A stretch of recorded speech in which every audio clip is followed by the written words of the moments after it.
Bienvenidas y bienvenidos una vez más a nuestro videocast desde la Ribera. Esta vez estamos no solo en compañía de unas invitadas muy especiales, que ustedes ahora van a poder conocer más detalladamente, sino que además estamos en un paisaje muy hermoso, muy especial, que es el río Pance. Y aquí estamos aprovechando para en este entorno hacer una reflexión precisamente sobre lo que son estos territorios del agua. Eh, este episodio es parte de una serie que hemos llamado Tejidos por el Agua. Y los territorios en que nosotros vivimos y nosotras, sea donde sea, cualquier rincón del planeta, tienen esa característica, porque el ser humano, como los seres vivientes, en general nos acercamos al agua porque es la proveedora de vida. Y por lo tanto, esos territorios que habitamos son tejidos por el agua.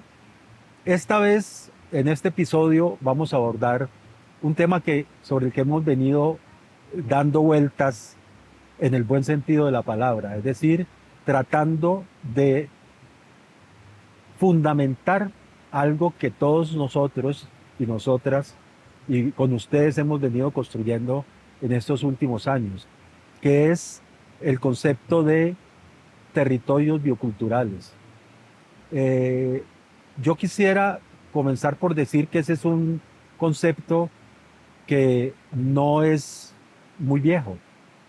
Obviamente que siempre desde que el ser humano pensó y vivió en comunidad, ha hecho reflexiones sobre esa relación que tiene con el agua y con la territorialidad. Pero no se había escrito y enunciado de esa manera. Tuvo que llegar en los últimos años de la década de los 90, cuando un geógrafo europeo, tratando de describir eso que él llamó como el axioma de la bioculturalidad, él lo que hizo fue acercarse y decir, bueno, ¿cómo describimos esa relación indisoluble que tenemos los seres humanos con la naturaleza? Y que es algo que no es unidireccional, no es solo lo que nosotros derivamos, extraemos de ellos, sino que si queremos que esa relación quede equilibrada, tiene que ser bidireccional. Es decir, esa naturaleza y en el territorio natural que habitamos nos marca, nos determina muchas de las cosas, cómo las hacemos y cómo pensamos. Y al contrario, mucho de lo que somos nosotros en términos culturales como seres humanos, pues termina moldeando también de una u otra manera de los territorios. Antes de continuar, quiero presentar a nuestras dos invitadas súper especiales. Quiero comenzar con Claudia. Claudia Tavares es una mujer que tiene una trayectoria de mucha lucha alrededor de estas temáticas de las que vamos a hablar. Claudia, hace pocos días descubrí toda su trayectoria vital. Yo la hacía muy desde el rural mucho tiempo y realmente Claudia tuvo toda una trayectoria muy importante en los barrios populares de Cali y desde sus épocas estudiantiles comenzó a involucrarse en temas que tenían que ver con causas sociales y causas ambientales. Ahora más tarde nos va a contar cómo fue esa trayectoria, pero quisiera destacar de ello que tuvo que truncar sus estudios, pero ha hecho el estudio más importante, que es la práctica de la defensa del territorio, pero también hizo una especialización en técnicas agroecológicas, ¿cierto? Y entonces, a partir de allí, ha sido una articuladora de alianzas en todas las partes que ha estado.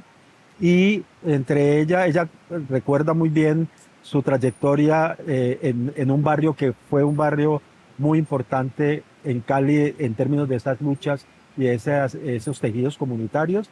Y acá en Pance, donde vive actualmente, lidera uno de los procesos que a mi juicio son más significativos en la ciudad, que es la Mesa Ambiental y de Cultura Ciudadana de Pance, que fue la confluencia de muchas organizaciones. Entonces, bienvenida Claudia. Muchas gracias. te agradecemos mucho que seas la anfitriona hoy en Es este un tu honor. territorio. Gracias. Y aquí estamos con Diana, y Diana es una persona que también tiene una trayectoria en cierto sentido similar, porque también inició su trayectoria de vida y su trayectoria de relaciones comunitarias en lo urbano, pero siempre tuvo muy presente y nos ha contado que muy frecuentemente visitaba a sus abuelos en el territorio donde ahora está localizada, que es el corregimiento de Chagres en Jamundí. Y ella estudió ingeniería civil en la Universidad del Valle, y al lado de su trayectoria y sus actividades profesionales ha estado permanentemente y cada vez más vinculada a actividades en el territorio, teniendo como un énfasis muy importante en las actividades y rescate de lo cultural, de lo que son las prácticas y saberes culturales en el territorio. Ahora ambas nos contarán mucho más en detalle. Entonces, con esta introducción queremos dar paso a una primera parte en que yo quisiera que yo tal vez les voy a leer un concepto muy rápido sobre eso de los territorios culturales.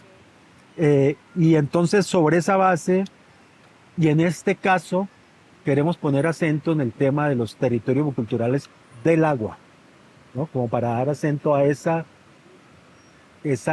característica que marca el agua en los territorios que habitamos. Y entonces, esta es una definición que hemos venido construyendo precisamente en el proceso en que hacemos parte, Alianza por los Ríos de Cali, los procesos del colectivo Río Cauca, y hemos llegado a una definición que dice lo siguiente: por territorios y paisajes bioculturales entendemos aquellos paisajes que son el resultado de la interacción entre los elementos físicos y ecosistémicos de un territorio y los seres humanos. El resultado de esta interacción está en continua evolución.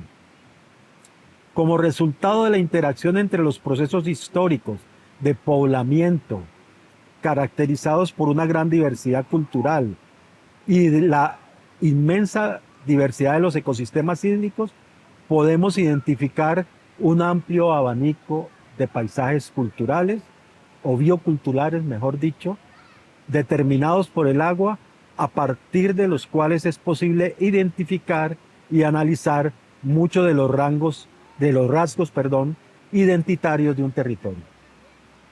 Yo creo que eso resume mucho lo que queremos de esas palabras, que es un concepto, conversar con ustedes cómo es que eso se materializa en el día a día y cómo ustedes lo asuman como una guía para lo que hacen en el territorio. Entonces quisiera comenzar en que ustedes de una manera breve resuman esa trayectoria vital, para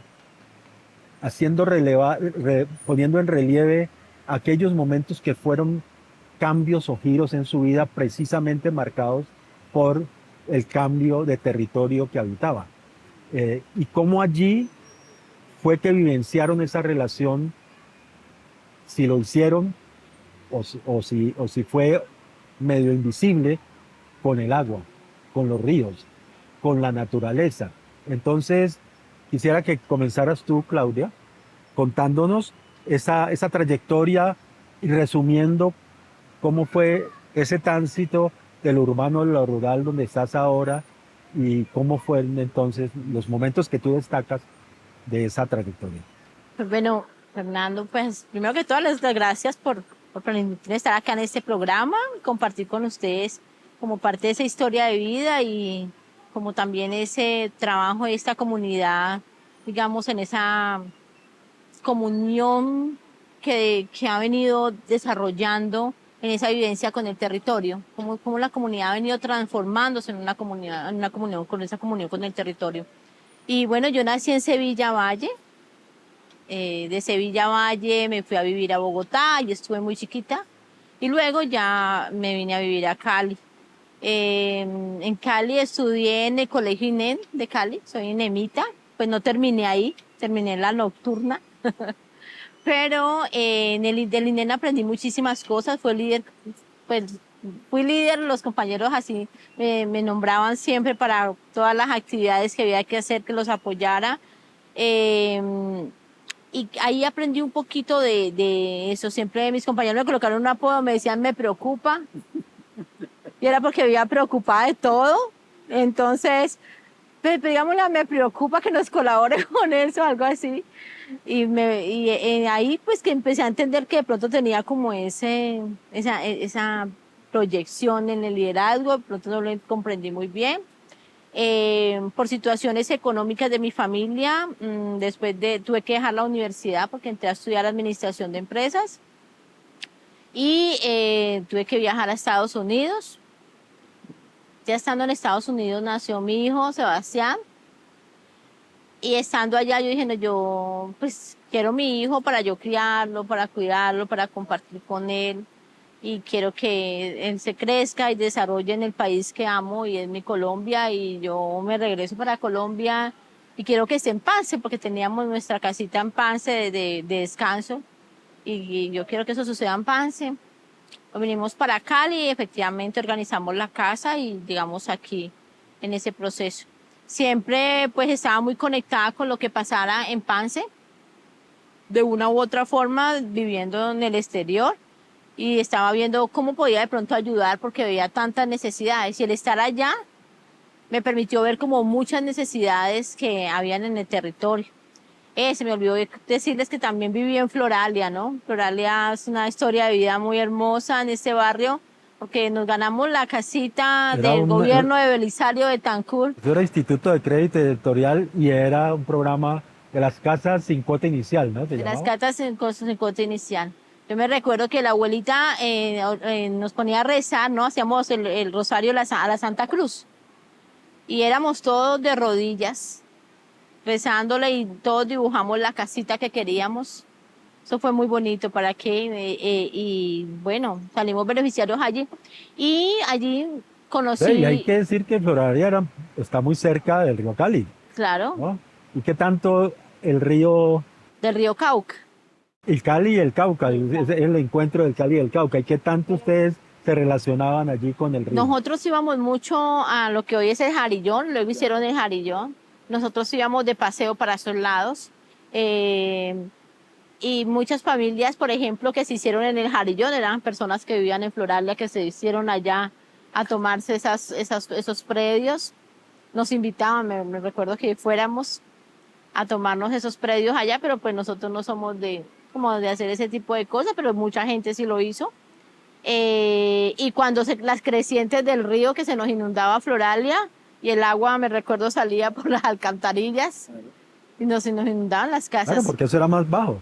Aunque yo estaba aquí muy cerca del polideportivo, ¿cierto? Más cerca aquí de la vía principal, pero la gente de las casas de 2 pisos, las nuestras eran una sola planta, tenían más inconvenientes.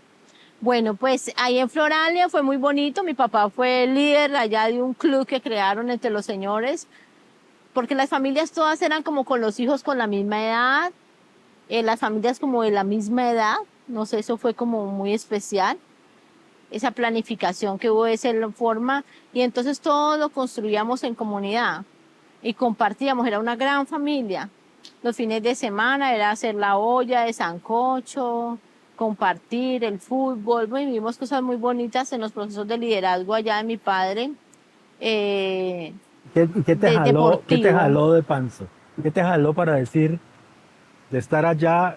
¿Fue a ti, fue a tu familia en general que decidieron venirse a esa tierra que entiendo que tu tío Para vivir acá en Pance, había al Pance? pues efectivamente, pues antes de nosotros tuvimos la casita de Pance, pues mi tío nos la dio, pero tuvimos el terrible dolor de cabeza del UPAC. Nosotros teníamos una casa y prácticamente la habíamos perdido, estaba perdida y se necesitaba dinero. Mi papá no podía solo y entonces a mí tocó que renunciar a todo y viajar a hacer la plata a Estados Unidos para poder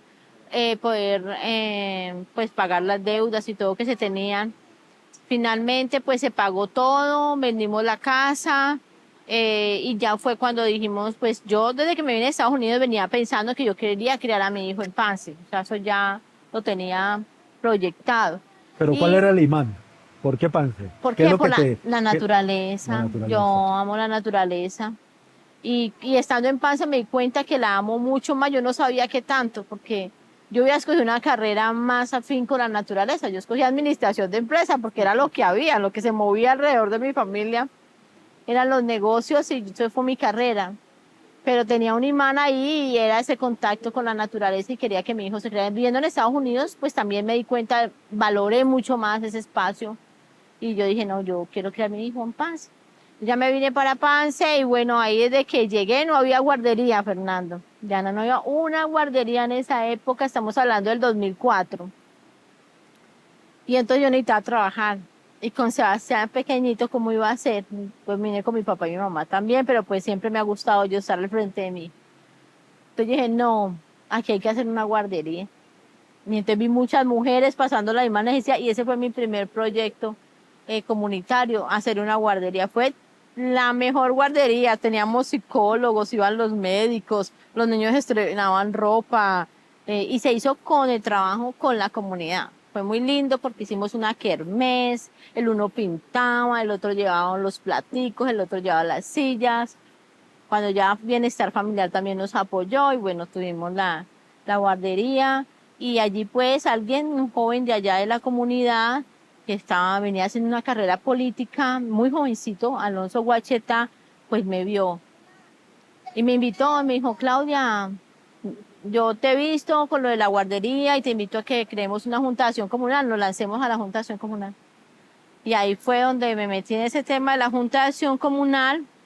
Y él empezó a enseñarme porque yo no tenía ni idea, yo no sabía ni que eso existía, por decirte. Papá tenía era un club con el que él trabajaba sus procesos de liderazgo.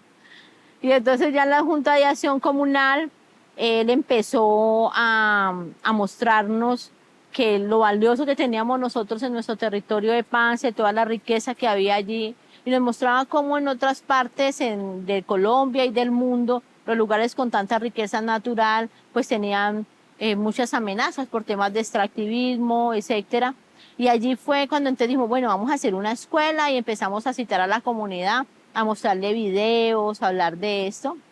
Pero veíamos que nos quedamos un poco cortos porque vimos que la comunidad no conocía su territorio, que conocían su micro territorio, pero su macro territorio no lo conocían. La cuenca, digamos, no la conocía, por decir. Digamos, en ese momento lo hablábamos así, No, el no, macro era el territorio. corregimiento, pues, el territorio. No conocían su territorio. Okay.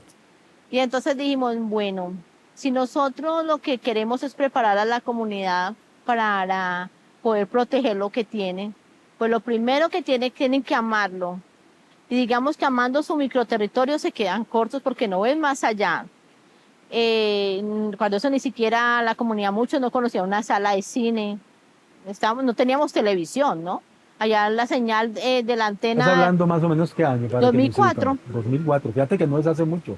Nosotros estamos, por eso nuestro atraso en tecnologías que yo te he dicho, Fernando, claro. que estamos muy atrasados, desde ahí, de todo eso viene. Y entonces la señal llegaba muy mala para ver la televisión. Entonces nosotros dijimos, si nosotros queremos que nuestra comunidad realmente nos ayude a proteger el territorio, necesitamos que la gente se enamore de eso, y para que se enamore tienen que conocerlo. Entonces, déjame decir una cosa para quien nos está asistiendo. Entonces, te oyen decir esto y es como si estuvieran hablando de algo muy lejos de Cali. Y resulta que Pance es algo que está a media hora de Cali. Entonces, fíjense ustedes, hasta hace solo 20 años, este corregimiento tenía esas características. Pero quiero aprovechar ahí para decirte otra de las, yo creo que también riquezas de este territorio, es como se fue conformando por sucesivas migraciones de gente que venía de distintas partes de aquí, de la región, digámoslo así, incluso de Colombia.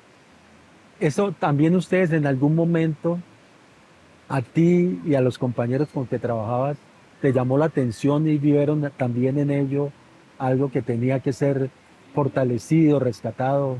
Y eso lo aprendimos de ese conocernos, reconocernos, porque nosotros empezamos a hacer, sin ser expertos ni nada de eso, a hacer entrevistas con lo que teníamos. Nos caminamos el territorio por todos lados, por las montañas, fuimos a las casitas más altas, íbamos con apunte, nos acompañaban niños, otras personas de la comunidad, escuchando las historias que tenían de cómo fue, cómo se pobló el territorio, sí, y tomábamos toda esa información y la anotábamos y nos fuimos enriqueciendo de toda una historia que había ahí. Pues realmente Alonso Guachetá, su familia siempre, digamos, siempre han estado en esa tarea de recopilar la historia. Sí, porque los Guachetá, por ejemplo, vienen de un cacique que era un cacique Guachetá. Ellos son indígenas que llegan al territorio, son nazas y pues tienen esa parte identitaria muy fuerte. Entonces, él nos enseñaba muchas cosas y a través de Alonso, pues en medio de su juventud empezamos a buscar. Luego dijimos, toda esta información que tenemos tan valiosa, ¿cómo la vamos a transmitir? ¿Quién nos va a querer escuchar toda esta carreta? La teníamos en apuntes, algunas grabaciones, algunas cintas por ahí. Algunos estudiantes, una estudiante de la Javeriana nos acompañó un tiempo con la cámara. ¿Cómo vamos a compartir esta información? Y así fuimos creando un espacio muy bonito de la casa. Nació la Casa de la Cultura Ambiental, que se lideró en ese proceso con Alonso y otros compañeros. Y creamos algo que se llamaba unas herramientas pedagógicas para la comprensión del territorio. Mira que allí en el nombre ya estaba ese concepto que acabamos de hablar, porque era Casa de la Cultura Ambiental. Ahí estaba la relación entre ambiente y cultura de lo que estamos hablando de los territorios culturales. Pues sí, eso fue muy bonito porque mira, en esas enseñanzas, por ejemplo, los abuelos nos contaban que cuando la fundación, cómo llegaron ellos, y por ejemplo, hacían referentes a cosas, por ejemplo, la primera batalla que hubo entre los liberales y conservadores se dio aquí por la parte de la Universidad de San Buenaventura, en una ceiba grande que había, y ahí se fue la primera batalla, ¿sí? Entonces, siempre había un referente de algo. Entonces, en este caso era la ceiba, en otros era un vestigio, en otros era una roca. Entonces siempre como que habían unos valores y unas herramientas. Unos hitos en el territorio. Unos hitos, ajá. Y así fue como nosotros llamamos a eso herramientas pedagógicas para la comprensión del territorio, que luego la gente empezó a llamarlo, ay, eso es un museíto, decían, qué bonito, porque era como nosotros nos apoyábamos para interesar a la gente y transmitir el territorio. Pero que con el tiempo, digamos, uno puede decir que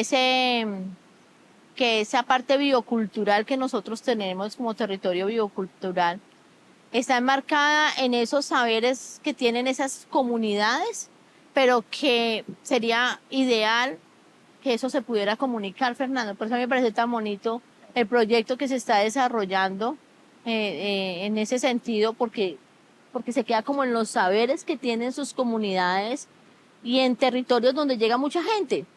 O sea, Pance todos los días llega gente nueva y el riesgo de que se puedan perder realmente. Déjame con esa reflexión hacer un corte aquí para que después retomemos la parte ya más actual de lo que es la mesa y todo lo que significa en este momento los procesos que están en Pance, para darle la palabra, para que lleguemos allí en ese camino. Ya lo mostraste vos, ahora quisiera que Diana nos contara de manera similar cómo fue esa ruta, ese camino que recorriste para ir formando tu conciencia alrededor de esas temáticas. Sí, pues es un gusto estar en este espacio, compartir con ustedes, sé de los trabajos maravillosos que hacen en sus territorios. Pues en comparación de pronto con Claudia, pues somos un poco más modelo, un poquito nuevo, pero en ese entendido también quería compartirles que pues yo soy caleña, ¿sí? Viví también desde los 5 años en el barrio Floralia. Wow. Y me gustó mucho escuchar la historia de Claudia porque es algo parecido con la mía. Esa vivienda era un sueño de mi mamá y ella también la puso en la puso como en un esquema y todos los días oraba por ella y todos los días decía, nosotros Le hizo vivíamos, soltar a la... sí, vivíamos en el barrio Milagro. 7 de agosto y cuando le llegó la noticia, porque eso en ese tiempo ya me contaba que era por sorteos, ¿no? Sí, era sorteo. Entonces sorteaban como las etapas. Y nosotros éramos, y entonces ella siempre tenía en su mente, y creo que de allí también se genera un poco el liderazgo, porque mi mamá siempre era una mujer muy autónoma, a pesar de que mi papá era policía, agente de policía, ella siempre hizo su autonomía y siempre soñaba con su casa propia, soñaba con que fuera en una calle ancha, que ella pudiera tener un negocio y pues gracias a Dios lo que realmente uno pone en su mente, pone en las manos del creador, se hace realidades. Y gracias al Señor pues nos dieron la casa y ahí colocó su negocio, allí partió pues toda su economía, era a su vez modista también, pero comerciante, y pues llegó un tiempo en que ya los nietos y pues toda la dinámica ya del proceso, digamos, de crecimiento, maduración del ser, dijo un día, no, ya Cali, o sea, no estoy conectando con Cali, me voy hacia el corregimiento de Chagres, allí ellos son oriundos, mi mamá y mi papá, y dijo, no, yo me voy a construir una casa de campo, ya quiero desconectarme de la ciudad y me voy. Y cogió sus maletas, Pero organizó. tenés también los recuerdos del río Cauca Sí, y muy en particular Floralia. lo que decía Claudia, porque el barrio Floralia, pues era ese cruce, ¿no? Claro. Entre el río Cali, el río Cauca. Y pues en la parte de la 77 era donde más vivíamos las inundaciones, porque era Sí. como la parte como el descole. Y el paseo, ¿no? El paseo del fin de semana era caminarse el sendero del Jarillón. Y era chévere, o sea, uno en esa época pues era muy sano. Y algo muy importante que hacía doña Claudia fue como la conexión que teníamos entre los vecinos, ¿no? Fue un barrio como autoconstrucción y por mucho tiempo los vecinos eran los mismos. Entonces vivimos como el proceso de Sí. nace, se Una reproduce, familia. sí. Entonces todos familia. estábamos como, hasta que llegó un punto que de pronto ya como el cambio de era, de pronto ya llegó como los sistemas, llegó como la tecnología y de pronto se perdió un poco eso porque en Floralia se veía mucho el tema de los juegos tradicionales. Siempre salíamos a las calles, compartíamos con los niños, era muy sano, nadie peleaba con nadie, todo el mundo estaba como en pro de estar junticos. De hecho, se hacían ollas comunitarias, se hacían limpiezas comunitarias. Bueno, todo giraba alrededor como de lo comunitario. Bueno, y ahora háblanos de Chagres, ese corregimiento en Jamundí que está ahí más cerca del Piedemonte, ¿cierto? Que de la propia río Cauca, ¿no? Hay un trecho, hay unos modales cercanos, pero ustedes son más Piedemonte, ¿cierto? Sí, Y entonces, cuéntanos ahí, descríbenos un poco de ese paisaje y descríbenos esa comunidad.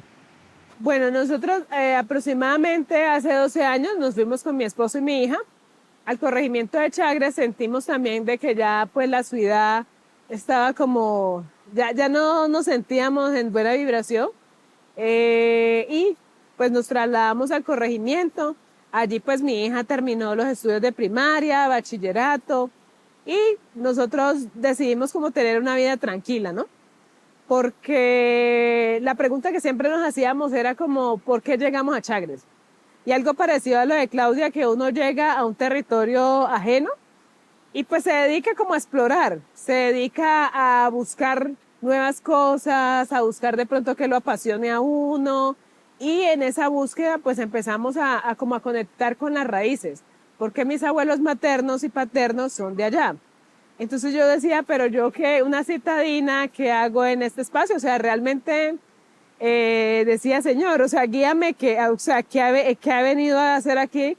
Porque pues la verdad es un cambio bastante drástico entre la ciudad, uno joven. Sí, había muchas, las amistades Ya estaban acá. profesional. Sí, ya estábamos profesionales, nuestros trabajos estaban en Cali, todos los días viajábamos 2 horas y media para llegar al territorio, pero llegó un momento en que el silencio de allá empezó a surtir en uno, ¿no? Como no, venga, acá hay otra calidad de vida, un aire diferente. Entonces empecé como a replantearme por qué llegué acá y para qué llegué acá. Entonces en ese tránsito conocí muchos sabedores del territorio, conocí pues que muchas personas eran familia mía sin yo saberlo y algo parecido a lo de Claudia, como que empezamos a recopilar muchas historias, mucha información y lastimosamente a veces uno dice, pero el propio, como no lo conoce o no lo valora, entonces como que empezamos como a recopilar mucha información, muchas cosas y decíamos, bueno, nosotros cómo vamos a empezar a estructurarnos. Entonces empezamos como por la historia de Chagres. Muchas personas me preguntan, ¿pero qué, por qué Chagres? Pero resulta que por allá un señor que venía, cuentan los abuelos que venía de Panamá, vio que la geografía era muy parecida a la zona del río Chagres en Panamá.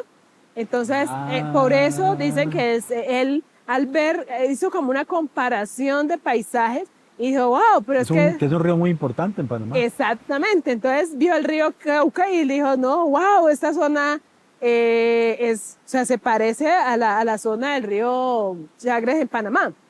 Esa es una de las historias, como muchas otras que se tejen dentro de la construcción pues, de la comunidad, pero muchas de esas no estaban como documentadas, ¿no? Entonces empezamos como, venga, ¿y de dónde salimos y por qué llegamos aquí? Resulta que muchas de las familias que se asentaron en Chagres pues son del norte del Cauca, Morales, Buenos Aires, y pues fueron bajando porque estamos en el pie de monte de la cordillera occidental, ¿no? Entonces, en ese sentido también, mire que la similitud de pronto con Floralia, y de pronto cuando llego estoy rodeada de ríos, y llego a Chagres y resulta que también es el límite, ¿sí? Norte, es el río Cauca. Y de hecho yo iba mucho, cuando recién llegué, sentía una conexión muy importante con el río Timba. Me iba, me sentaba y yo encontraba como una paz allí. Entonces ahí pues me empecé a replantear, Déjame algo, no quiero perder algo que dijiste, que eso que comenzaste a descubrir parientes que no sabían qué era, porque hay una característica muy importante cultural que es muy fuerte en el Pacífico, pero que también se reproduce acá en el norte del Cauca y el sur del Valle, que es eso de los territorios parentales. Es decir, que hay toda una construcción de los centros poblados, de los corregimientos, entre familias que son familias que extensas, que se cruzan. Yo hablando con tus vecinos allí de Robles, con Carlos y lo mismo con Armando, cuando ellos comienzan a hablar, resulta que muchos de ellos están emparentados con la gente del hormiguero aquí en Cali. Es decir, es una como grandes grupos familiares que se fueron regando en este sur del Valle y norte del Cauca y que cruzaron sus historias, ¿no? Y que hoy entonces ustedes son como una mezcla de esos diversos grupos de lo que fue pues la población esclavizada, pero que comenzó a tejer precisamente una nueva historia en ese territorio a partir de esos lazos de parientes, y por eso uno oye en Buenaventura que se dicen primos entre sí. Uno dice, ve, ¿y esto por qué se dicen así? Porque de verdad, es que son de verdad primos, así sea lejano. ¿Ah? Entonces, yo no sé si eso también es algo que ustedes vivencien, porque también en los pueblos indígenas que aquí tuvieron una importancia, y en los que llegaron, porque aquí llegó gente del Cauca y de Nariño, de este territorio, pues todo. También debe haber eso, ¿no? También debe haber todo. esa lógica parental en el tipo de relación. Y hacia Jamundí sí que nos pasa a nosotros. Y con Jamundí. Jamundí, Huitrera. Claro, claro, todo esto. Por la conexión, ¿no? Por las conexiones. Sí. Bueno, continúa. Sí, entonces en esa búsqueda, pues uno termina levantando mucha información importante. A veces, como decía Claudia, se le queda a uno corto, digamos, las capacidades técnicas o de conocimiento para sistematizar esas experiencias. Entonces fuimos como haciendo los estudios necesarios para empezar a mirar las formas de sistematizar, cómo nosotros podíamos empezar a abrir las puertas a que, en especial los niños de la Escuela 11 de Noviembre, que son las que nosotros trabajamos, cómo hilábamos también ese futuro para que pues empezáramos desde la semilla, que porque ellos están como abiertos a toda la información, entonces empezamos por allí, empezamos a generar esa conciencia, a empezar a escucharlos, porque a veces hay muchos perros que tienen información, pero no se le dan los espacios para comentar, para escuchar, para hacer el relato, y a veces también no hay confianza de personas que llegan nuevas, ¿no? Entonces también le toca a uno empezar a generar esas confianzas, porque muchas veces manifiestan de que llegan a tomar sus conocimientos y los usan en diferentes situaciones, y particularmente en los sectores de Jamundí, de la zona plana, hay muchas fincas tradicionales en donde pues el papá tiene la costumbre de enseñarle al hijo todo lo que corresponde a las siembras, a las cosechas, y cada casa tiene un solar donde se cultiva todo el tema del pan coger. Entonces tú encuentras naranjas, limones, y cuando se dio lo del tema del COVID, pues nosotros reconocimos de que éramos muy fuertes en los temas de soberanía alimentaria sin necesidad, digamos, de algo supremamente técnico, pues realmente nos sostuvimos fue por la finca tradicional. El Bueno, ahora ya que estás plátano, comenzando, ya te acercaste al 2020 y 2021, quisiera que pasáramos a un momento ya del hoy, de los procesos que estás hoy, que ya comenzaste a hablar de ellos, para que comienza tú y después Claudia contarnos entonces en qué están ahora y cómo eso ya no solo lo están haciendo en el propio territorio, sino también tejiéndose con territorios no solo vecinos, sino en esta cuenca alta del río Cauca, que es la que nos unifica a todos. Contá entonces. pues Fernando, mira, nosotros a partir del 2018, digo nosotros porque pues uno trabaja con otras personas y personas como en la misma línea de pensamiento. En ese momento pues nos unimos de manera, vamos a hacer algo en común, pero no tenía un nombre, era algo muy, como muy, vamos a mirar a ver cómo nos va, ¿no? Y empezamos a hacer como los pininos y bueno, hacíamos como recolección de información y todo se iba quedando allí, ¿no? En el año 2021, por allá salió como una convocatoria del municipio de Jamundí y se presentó un proyecto que se llamaba Coloreando Ando, ¿sí? Que era un espacio de mejorar fachadas, hacer murales. Entonces, bueno, como que, sí, hagámosle a eso. Y verdaderamente, pues más que el pintar el mural, pintar las fachadas, fue como la conexión en comunidad. Nunca había visto algunas personas del territorio que quisieran participar, que quisieran donar su tiempo a elaborar los murales, que tuvieran toda la disposición. Entonces ahí uno descubre que hay muchas capacidades dentro del territorio que no se les da como el espacio para poder desarrollarse o poder dar su potencial, ¿sí? Porque a veces pues estamos tan estigmatizados en las sociedades que si este sí, que si este no. Entonces en esos procesos nos dimos cuenta de que había mucha gente con mucho valor artístico que se estaba como perdiendo, ¿sí? En ese trasegar de los años, en el 2023, se me dio la oportunidad de ser representante legal del Consejo Comunitario. Ya llevamos 3 años, ciclo 2023-2025. Con el favor de Dios, el 31 de diciembre ya llega una nueva junta directiva, pero a través del Consejo Comunitario también pues se ha ido fortaleciendo las acciones que hemos llevado a cabo como personas, ¿no? Entonces, en ese entendido ya empezamos a fortalecer ya todas las talleres, capacitaciones, la relación intergeneracional del adulto mayor con el niño, ¿sí? Adultos mayores. Entonces, en esas experiencias hemos recopilado también mucha información de los sabedores que nos ha permitido empezar a sistematizar la información. He escuchado decir que también te ha apasionado mucho el tema de los saberes de la cocina tradicional. Sí, en especial tenemos un proyecto que se llama Cocinando, Contando y Saboreando, que es un proyecto donde muchas cocineras del territorio pusieron a prueba sus conocimientos. Entonces cada una llevaba su plato, ¿sí? Y exponía el plato, y eso lo hacíamos en conjunción con los niños. En la escuela 11 de noviembre también tenemos un plan de no desarrollo, una discusión étnico-cultural. Entonces también desde la escuela se está trabajando todos los temas ancestrales, y nosotros tenemos una fortaleza porque tenemos unas eras, tenemos una era de hortalizas y una era de especias, ¿sí? Donde los niños aprenden todo el proceso, desde la siembra, ¿De la plantas cosecha, condimentarias? ¿De plantas? sí, plantas, sí, medicinales y Ok, condimentarias. ok.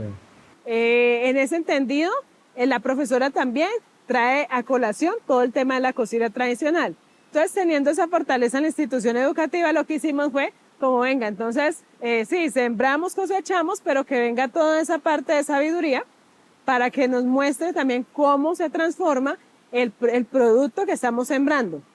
Entonces, eso fue una participación muy bonita que en el año 2023 se ganó estímulos de la cultura de la Gobernación del Valle.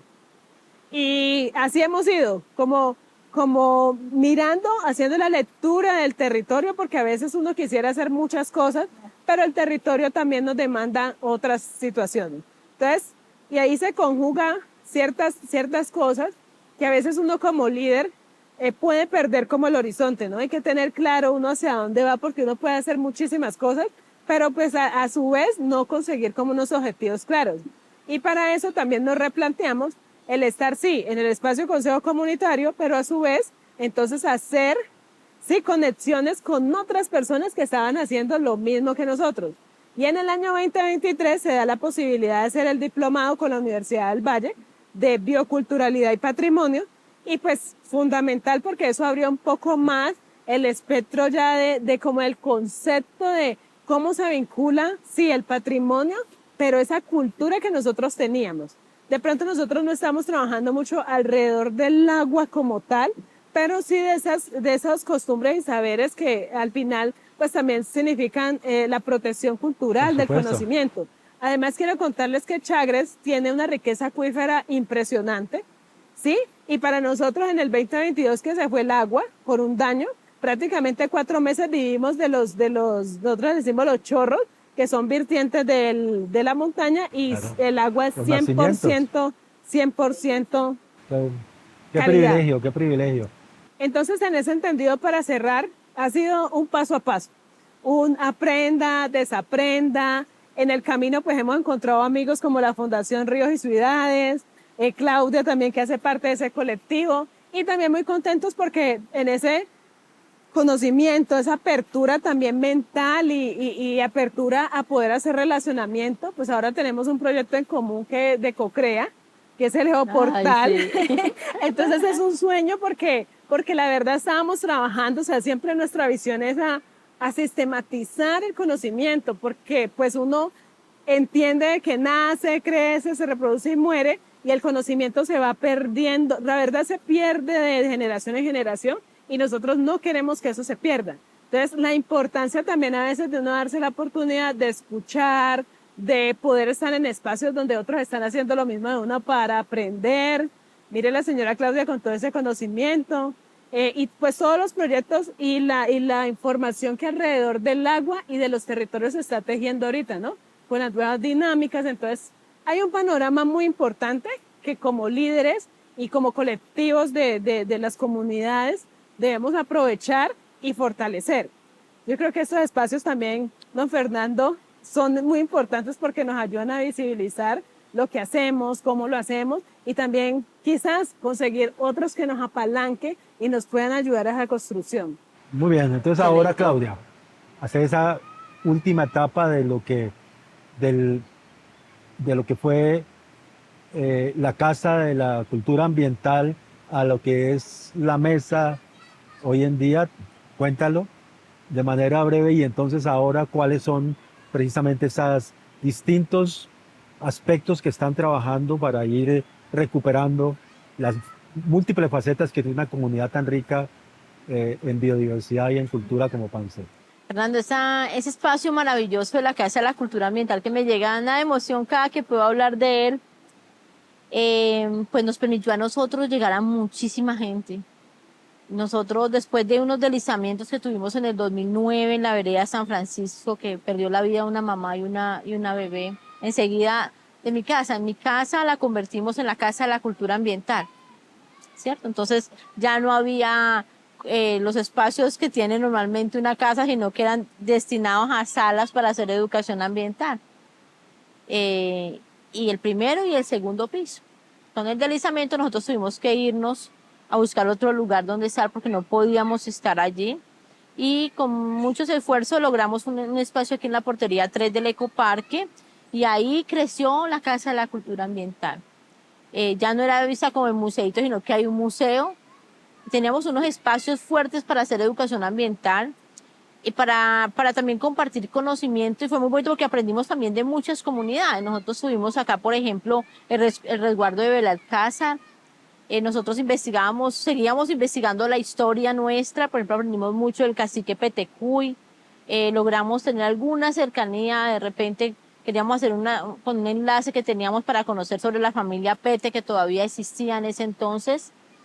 Y de estas comunidades aprendimos muchísimo de la importancia pues en la educación ambiental, poder llegar al corazón de la gente y cambiar desde aquí. Hay que educar desde acá. La otra no, se va, no dura. Y la educación ambiental aprendimos a trabajar desde generar esa conciencia y ese amor por la naturaleza de las personas, en esa relación directa con ella, tocando mucho también las fibras espirituales, ¿no? Así empezamos a desarrollar toda una propuesta de educación ambiental allí y seguíamos trabajando en ese tema de conocernos y reconocernos. Así tuvimos muchos espacios de conversatorios en muchas partes en el territorio, llevando ese mensaje y aprendiendo cada día más. En ese sentido de eso, pues se vinieron muchas presiones ambientales. Pance es un territorio de muchos conflictos ambientales. Entre esos, pues, la Bocatoma para la zona sur de Cali, que es uno de los proyectos grandes que se han tenido y que afectaría, no tendríamos este ecoparque del río Pance, sino unos tubos pasando por aquí atrás de nosotros, donde eso hubiera sido una realidad. Y situaciones como esas hicieron que muchos procesos, ese proceso, por ejemplo, diera un giro, digamos, empezara a dar un giro más fuerte en temas de defensa de territorio. Lamentablemente ese espacio que teníamos aquí lo perdimos. Sacaron de esta administración todos los procesos comunitarios que estábamos acá, perdimos el espacio de la Casa de la Cultura Ambiental, a pesar de que pagábamos renta, pagábamos por hacer educación ambiental pública sin cobrar, porque no cobrábamos a la gente que venía al parque los fines de semana. Hemos desarrollado muchos sitios de educación ambiental allí, que es muy lamentable. Y perdimos el espacio. La pérdida de este espacio fue fuerte para la Casa de la Cultura Ambiental porque fue mucho trabajo, porque cuando eso nosotros no sabíamos gestionar proyectos. Solamente una cooperativa muy linda nos vio, la recuerdo y la llevo en mi corazón, la puedo decir, se llama Coprosemba, nos vio en ese entonces y nos ayudó a construir la casita. Los maestros, ¿no? Nos ayudó mucho y quiero mucho a toda su gente. Hace rato no me conecto con ellos, pero siempre están ahí. Y de resto nosotros no sabíamos gestionar proyectos ni nada de eso. Entonces todo lo hicimos nosotros, con mucho trabajo. La casita que teníamos estaba montada, el paso le llegaba al techo, no tenía energía. Y todo eso lo trabajamos con mucho esfuerzo. Y cuando nos sacaron de aquí, pues fue devastador para el proceso, para los compañeros, para todos, porque muchos sueños puestos ahí. Y siempre en una lucha porque nunca han permitido que la comunidad pueda tener acá un programa de educación ambiental. En ese sentido, ya lo que hicimos fue, vino todo este tema, teníamos encima también todo ese tema, las presiones que habían sobre el río por la contaminación, por las captaciones de agua. Por la subida de la ciudad. Por la subida de la ciudad. Pues sabemos que esto se generó como un DRMI, es precisamente por tratar de detener todo ese urbanismo tan impresionante. Entonces vimos una gran necesidad de unir muchas fuerzas por los residuos sólidos, que ha sido una de nuestras banderas fuertes acá. Este río sería uno de los basureros más grandes de Cali. Y entonces empezamos a decir, no hablemos desde la casa, creemos un espacio común.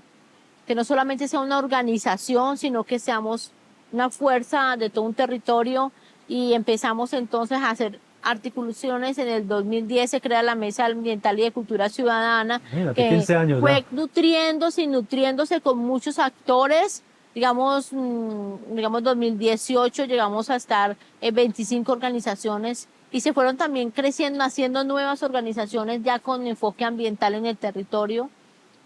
Creo que de todo ese aprendizaje y de toda esa gestión Y entonces la mesa continuó trabajando en esos temas ya más organizados. Creamos comités, cada comité tenía unas actividades a Ahí fue realizar, cuando vino, teníamos un plan, eso te iba un a decir, el plan plan. que tenía que ver porque hicimos una estrategia de manejo ambiental de la cuenca media y baja del río Pance en articulación con la Universidad ICESI, con Colfondos, y esa fue pues nuestra ruta de navegación. Entonces cada comité de esos empezó a trabajar sobre esa ruta. Hoy en día, por ejemplo, los comités los tenemos atomizados. Nuevamente las presiones y conflictos ambientales pues digamos que nos hacen retroceder, volver a empezar, volver a continuar. Bueno, es un poco complejo. Y en ese caso, por ejemplo, tema de RMI, CBC se pensó a convertir de RMI todo esto hasta Pance Cabecera, y eso fue un proceso complicadísimo para el territorio, para señalamientos sobre los ambientalistas del territorio, Ahora se habla incluso, que la gente se iba a está perder echando la hacia tierra. abajo, ¿no? Creo que está en un proyecto de extenderlo hacia abajo el DRMI. No, no sabía. Sí. Que la comunidad la iban a expropiar de su territorio, bueno, cantidad de cosas, y que señalando culpables. Y entonces así han sido los procesos ambientales acá, con todas esas presiones que hay, y muy especialmente pues sobre el agua. Y también ustedes saben que nosotros vivimos muy permeados de un extractivismo turístico que ha tenido Pance de una u otra forma, porque las presiones que hay sobre el turismo son grandes, una comunidad que trata de resurgir rural en una apuesta de un turismo de naturaleza real, de cuidar, de proteger el medio pues del turismo normal que se ha venido dando como acá en el territorio. Bueno, Claudia, por temas de tiempo vamos a concluir. Quedan allí puntadas para otras conversadas. No quiero dejar de mencionar un tema que no por... sé que genera pues mucho problema para ustedes, que es el tema de los efectos del conflicto que hemos vivido en Colombia hace tanto. Pance fue un territorio muy golpeado durante una época. Ahora les ha tocado, desgraciadamente, el turno a la zona rural de Jamundí, y eso ha afectado innegablemente y coloca unos desafíos adicionales a un trabajo que de por sí tiene que tener, es un trabajo de largo plazo, de mucha paciencia, de mucho tejido, ¿no? De diversas formas de pensar, eh, eh, pero eso le agrega un condimento que para la gente que nos asiste de otras partes del mundo, la gente siempre nos pregunta, cómo hacen ustedes para construir tanta cosa que uno los oye hablar de experiencias tan interesantes en medio de ese contexto que es tan complejo, ¿no? Entonces a pesar de eso, yo quisiera que termináramos y a pesar de las dificultades que cada uno de ustedes ha expresado, de ese, a veces el tema del acceso a los recursos, a veces las diferencias que se presentan normales en toda comunidad, internas, que termináramos el episodio con unas frases cortas, que ustedes dijeran dos puntos que ustedes dirían que son los elementos centrales del aprendizaje que han tenido hasta ahora y la potencialidad en que ustedes ven en el tipo de trabajo que hacen. Digamos, más allá del contexto del conflicto, más allá de las adversidades que se puedan presentar, de una construcción que es muy compleja por la diversidad, que a la vez es la riqueza, pero a veces genera conflictos, que esa diversidad de proveniencias, ¿no? De antecedentes culturales y de formas de vivir que acá se expresan. ¿Cuáles son dos que ustedes destaquen? Pero Comienza tú. Fernando, ¿como Como, persona o como liderazgo? yo creo que hazlo primero como persona, diría, en la que destacas como persona y después la que destacas como proceso colectivo. Ok, Como esos aprendizajes grandes y desafíos que tú identificas. Muy corto. pues en mi caso sería disciplina y perseverancia y bioculturalidad, porque vivimos en un mundo biodiverso y en ese contexto, cuando aprendemos a respetar esos conceptos, entonces podemos avanzar un poco más en la construcción colectiva. Pues yo digo que lo que yo soy, yo lo soy por ese lugar maravilloso. O sea, yo, todo lo que he aprendido, mis conocimientos, mis experiencias, las he vivido acá. Yo digo, de mí el río es el que me ha enseñado, las montañas me han enseñado y me han dado lo que tengo y lo que soy realmente, porque tengo un hijo, dos hijos maravillosos. Tengo un hijo que está estudiando biología, ya está terminando y ama estas montañas. Y tengo a mi hija que también va avanzando con su carrera de historia, ya va bien adelantadita. Eh, y veo ese legado cultural que se ha venido dejando con todo este caminar. Y vemos todas esas organizaciones de esos jóvenes que están convencidos y comprometidos con que este es su proyecto de vida y están aquí para cuidar, proteger, pero también para vivir su vida. Eso es una felicidad muy grande al final de todo esto, especialmente. Y bueno, ya como la parte del liderazgo comunitario, de la experiencia, es decirles que, digamos que los gobiernos dan muchas vueltas y se pierden muchos recursos en la planificación de los territorios y nunca nos tienen en cuenta realmente.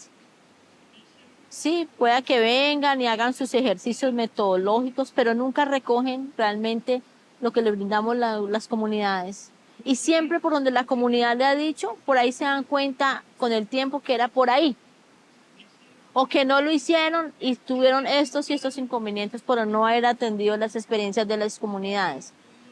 Yo pienso que si las comunidades logramos hacer nuestros planes del buen vivir, nuestras comunidades rurales, y que los gobiernos le coloquen los recursos a sus planes del buen vivir, la historia sería otra para la ciudad y para todos los que vivimos en estos territorios, porque seguramente todas vamos a apostar a la sostenibilidad, a la vida, que es lo que a nosotros nos importa realmente. Nuestras comunidades rurales están pegadas de la vida, no del capital, es de la vida. Entonces, para mí eso es fundamental y ojalá que estos mensajes lleguen, ¿no? Que es lo que tú dices, Dianita, que nos escuchen, que estos mensajes lleguen, que nos lleguen apoyos, porque miren que ganamos más cuando hacemos las cosas nosotros mismos con nuestras uñas, vemos más los resultados, que a veces los grandes proyectos que llegan, que no tienen el enfoque que quiere ser, que no están planeados como deben ser y esos recursitos se pierden. Sí. Bueno, precisamente, bueno, agradecerles infinitamente. Yo creo que fue una conversa desde los corazones. Y yo quisiera decir que estos aprendizajes de estas dos mujeres, estos sueños de estas mujeres, estos desafíos que enfrentan estas dos mujeres, son precisamente lo que estamos tratando de construir colectivamente. Diana lo comentó, tenemos un proyecto que hemos formulado conjuntamente, que es un proyecto del programa Comunidades Creadoras del Ministerio de Cultura, o de las culturas, como se llama ahora, y que precisamente lo que apunta es a ver cómo identificamos, sistematizamos, visibilizamos todas las prácticas, conocimientos y saberes bioculturales que están en estos territorios de Cali, de Jamundí, y que se han tejido alrededor del agua como un elemento fundamental. Por ello, entonces, con esto queremos concluir este episodio, no sin antes agradecerles a ustedes dos de nuevo, y agradecerles a ustedes quienes asisten a estos episodios por mantenerse fieles. Estamos completando con el 13º episodio, número de la suerte, y vamos entonces muy pronto a cumplir 15, así como están ustedes cumpliendo 15 años de estar por acá. Vamos a cumplir 15 episodios, un semestre entero, el que hemos dedicado a dar un panorama por estos temas tan importantes que nos plantea el vivir y pensar desde la ribera, que es lo que nos proponemos. Entonces, asistan, suscríbanse al canal, difúndale entre los conocidos y las amistades, y no se olviden de hacer un aporte, por pequeño que sea, para que este proyecto siga adelante. Hasta la próxima. Chao. Gracias. Conversaciones desde la Ribera es una iniciativa que está fundamentada en el trabajo colaborativo. Estamos aliados a múltiples colectivos con los cuales compartimos experiencias, aprendizajes, sueños y sobre todo un compromiso con la vida y la biodiversidad. Queremos que este proyecto perdure en el tiempo y que llegue a mucha gente. Apóyanos suscribiéndote a nuestro canal y también con una donación. Cualquier aporte, por pequeño que sea, nos ayudará a cubrir los costos de investigación, producción y difusión y a mantener la independencia de este espacio. Puedes hacer tu contribución a través de este link de Mercado Pago que ofrece distintas opciones para hacerlo. Contamos contigo para multiplicar estas conversaciones y para que ellas contribuyan a construir los puentes necesarios entre las distintas riberas de pensamiento.